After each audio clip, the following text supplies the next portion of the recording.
Nama saya Gatot Novariatus, NIM 19104168835, mata kuliah Manajemen Operasi 2 dengan dosen Pak Adi Mursalin SEMM.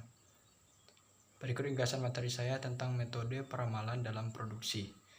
Salah satu ilmu atau seni dalam proses perencanaan produksi adalah peramalan.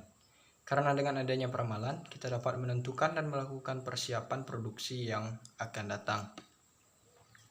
Pengertian peramalan dalam proses perencanaan produksi.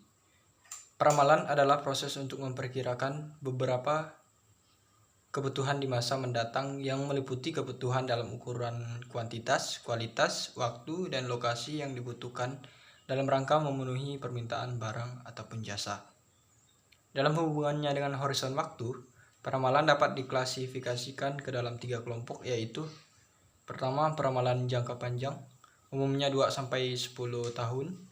Peramalan ini digunakan untuk perencanaan produk dan perencanaan sumber daya. Kemudian yang kedua, peramalan jangka menengah, umumnya 1-24 bulan. Peramalan ini lebih khusus dibandingkan peramalan jangka panjang. Biasanya digunakan untuk menentukan aliran kas perencanaan produksi dan penentuan anggaran. Kemudian yang ketiga, peramalan jangka pendek, umumnya 1-5 minggu. Peramalan ini digunakan untuk mengambil keputusan dalam hal perlu tidaknya lembur, penjadwalan kerja, dan keputusan kontrol jangka pendek lainnya. Metode peramalan dalam perencanaan produksi. Peramalan dapat dibagi berdasarkan jangka waktu sejalan dengan kegunaannya, karena derajat detail dan akurasi berkaitan dengan jangka waktu. Maka tipe peramalan dibagi berdasarkan kegunaan, detail, dan jangka waktu.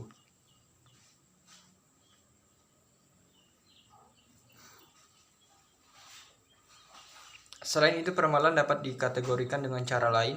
Pertama, berdasarkan pendapat subjektif orang-orang di lapangan perjualan dan pemasaran. Yang kedua, berdasarkan indeks aktivitas usaha. Yang ketiga, berdasarkan rata-rata dan penjualan yang lalu.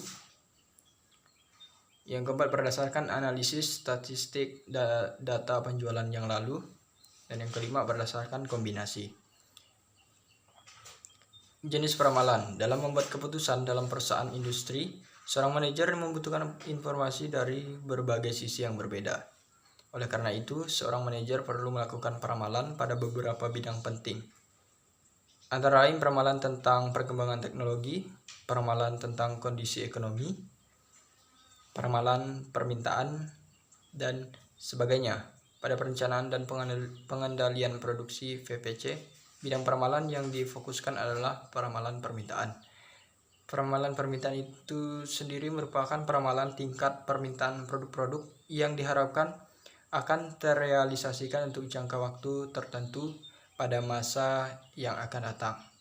Peramalan tersebut akan menjadi masukan yang sangat penting dalam keputusan perencanaan dan pengendalian perusahaan.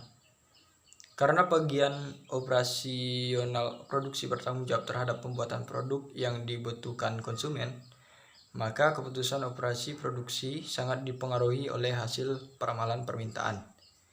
Satu peramalan permintaan ini digunakan untuk meramalkan permintaan dari produk yang bersifat bebas, tidak tergantung seperti peramalan produk jadi.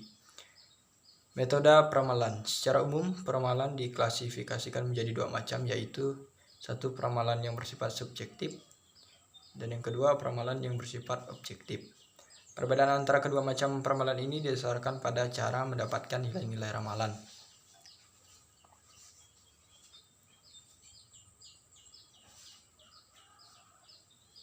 Satu, peramalan subjektif merupakan peramalan yang lebih menekankan pada keputusan-keputusan hasil diskusi, pendapat pribadi seseorang, dan intuisi yang meskipun kelihatannya kurang ilmiah tetapi dapat memberikan hasil yang baik.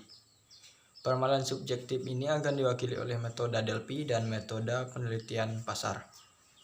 Kemudian metode Delphi sendiri merupakan metode cara sistematis untuk mendapatkan keputusan yang bersama dari suatu kelompok yang terdiri dari para ahli dan berasal dari disiplin yang berbeda. Kelompok ini tidak bertemu secara bersama dalam satu forum untuk berdiskusi, tetapi mereka diminta pendapatnya secara terpisah dan tidak boleh saling berunding. Hal ini dilakukan untuk menghindari pendapat yang bisa karena pengaruh kelompok. Metode penelitian pasar. Metode ini mengumpulkan dan menganalisa fakta secara otomatis pada bidang yang berhubungan dengan pemasaran. Salah satu teknik utama dalam penelitian pasar ini adalah survei konsumen. Survei konsumen akan memberikan informasi mengenai selera yang diharapkan konsumen, di mana informasi tersebut diperoleh dari sampel dengan kuesioner. Kemudian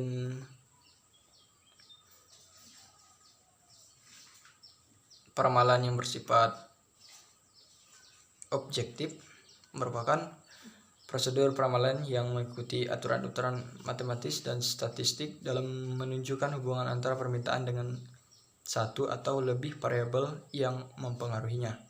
Selain itu, peramalan objektif juga mengasumsikan bahwa tingkat keeratan dan macam dari hubungan antara variabel-variabel bebas dengan permintaan yang terjadi pada masa lalu akan berulang juga pada masa yang akan datang. Peramalan objektif terdiri atas dua metode, yaitu metode intrinsik dan metode ekstrinsik. Metode intrinsik merupakan peramalan yang hanya berdasarkan proyeksi permintaan historis tanpa mempertimbangkan faktor-faktor eksternal yang mungkin mempengaruhi besarnya permintaan. Metode ini hanya cocok untuk peramalan jangka pendek pada kegiatan produksi, di mana dalam rangka pengendalian produksi dan pengendalian persediaan bahan baku, seringkali perusahaan harus melibatkan banyak item yang berbeda. Kemudian metode ekstrinsik. Metode ekstrinsik ini mempertimbangkan faktor-faktor eksternal yang mungkin dapat mempengaruhi besarnya permintaan di masa yang akan datang dalam model peramalannya.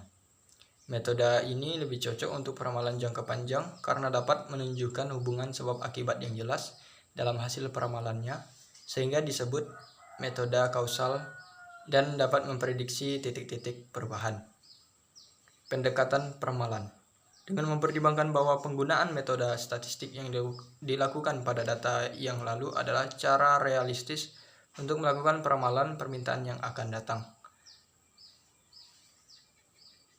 Dilakukan langkah sebagai berikut. Pertama, membuat period permintaan terhadap waktu demand versus time. Kemudian yang kedua, menentukan teknik yang digunakan. Yang ketiga, mengevaluasi error yang diharapkan.